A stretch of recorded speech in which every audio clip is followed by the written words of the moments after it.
have decided to start with consultations with members of staff because, as you are aware, our staff are the primary users of the legal tools pertaining to the operation of ICC. Hello and welcome to this week's edition of the ICC Podcast. I am Sela Kantaini and it's Friday, 17th July 2026. Last month, we told you about an important step by the Commission towards legal reform. Do you remember that? Well, for a recap, we told you about the Commission's participation in a legislative drafting training in Johannesburg, South Africa. This week, the Commission has taken another significant step. It has begun consulting its staff as part of the legal review process. This ensures that the proposed law reflects the practical experiences of those implementing the Commission's mandate every day. For more about this important milestone, our Public Relations Officer, Happy Njaramano, is speaking with ICC Chief Legal Officer, Nicely Msowoya, in this week's episode. In our previous episode of the ICC podcast, you talked about the legislative drafting training that you attended in South Africa. Yes. And now the Commission has begun consultations with its staff in regards to the legal review. Why is it important to involve staff at this stage of a legal review process? Thank you very much. Of course, the first step in any legal reform and review is consultation with stakeholders, but we have decided to start with consultations with members of staff because, as you are aware, our staff are the primary users of the legal tools pertaining to the operation of ICC. They are the ones who meet the challenges associated with the legal framework. They are the ones who benefit from the good aspects of the legal framework. So they are better placed as primary stakeholders to make their contributions with regards to their use of the legal tool. So this is the reason why we decided to start with the members of staff. They have used the law for quite some time. They have met the challenges. They have identified the gaps. They have appreciated the good provisions that are there. So let's start from there. What are some of the key issues that the Commission is looking at in this review process? There are a number of targeted issues that the review seeks to tackle. Among these are adequacy of the Commission's powers, investigative powers. We want that to be reviewed. Are we in a safe operating space with the current legal framework in terms of how we can exercise our mandate and powers, especially investigative powers, to reap out the best benefits to the public? Also, we are looking at enforcement mechanisms. Right now, the legal framework as it is, there's nothing that we can do because, except perhaps report to Parliament, because our mandate ends at recommending. So we want to look at that as well. Also, institutional independence. A lot of factors to consider for us to call ourselves independent. You cannot call yourself independent when in reality you are depending on someone else for your survival. Does the legal framework obtaining now really guarantee that independence? Which provisions can we tweak to make sure that we maximally get guarantees, legal guarantees of independence?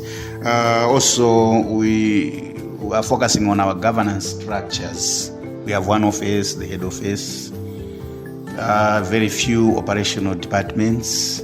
Does the governance structure that we have now create optimal environmental space for us to serve effectively and also cater for the national base that is looking for our services? How do we change? Do we expand vertically or horizontally? So we look at all those issues. In fact, you have mentioned very good points, important points on the independence, because our department, we go out interacting with people, and that is one of the questions that we keep asking. You say you are independent, but you are relying on other departments or institutions. You are inside the police act, and yet you are calling yourself independent. I think that's one of the important points that you have raised. Yes. Now from your perspective, how do you think this standalone ICC Act is going to strengthen the institution and also the ability to deliver service effectively? That's one of the issues. The public's confidence is a little bit diminished when we start citing provisions in the Police Act backing our operations. They start questioning, are you guys under the Malawi Police Service Commission? Yeah, so optics are very important. Our own independent act gives confidence as well to stakeholders, to members who seek our services, and the public and stakeholders as well, to say that there is confidence, this is an independent institution. But also, the fact that we are in another act restricts our breathing space in terms of expansion of the provisions under which we operate. As you can see, we only have 20 sections in the Police Act. So we were just allocated a space in the corner of the room because the house did not belong to us.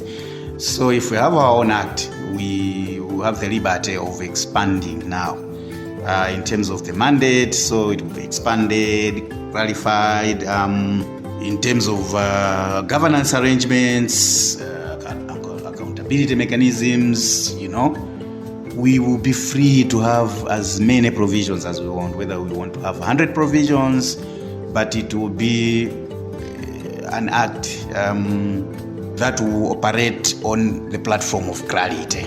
So that's a very important issue, why we need to have our own act.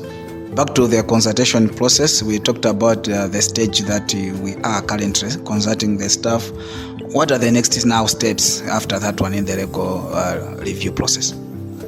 After getting input from members of staff, we will now come up with a comprehensive law review concept paper, which we can use as a basis to engage external stakeholders on. So the next process from this staff consultation will be to sit down and come up with a concept paper containing input, all the input from staff. Of course, it will be sieved, what can make law and what can be crystallized into policy. Thereafter, after we come up with our concept paper, we'll engage stakeholders, all relevant stakeholders. And after getting the input of the stakeholders, now we'll move to the drafting of the bill, which we can run with when engaging government and parliament. The bill then will be subjected to necessary governmental and parliamentary processes. So those are briefly the next steps from this exercise that we're doing now. Thank you very much. Thank you. And that's how we had in this week's edition of the ICC Podcast. We talked about another step taken by the Commission in its legal reform drive. Remember, if you would like to lodge a complaint against a police officer or the Malawi Police Service, call our toll-free line 4314. I am Sela Kantaini. Thank you for listening and goodbye.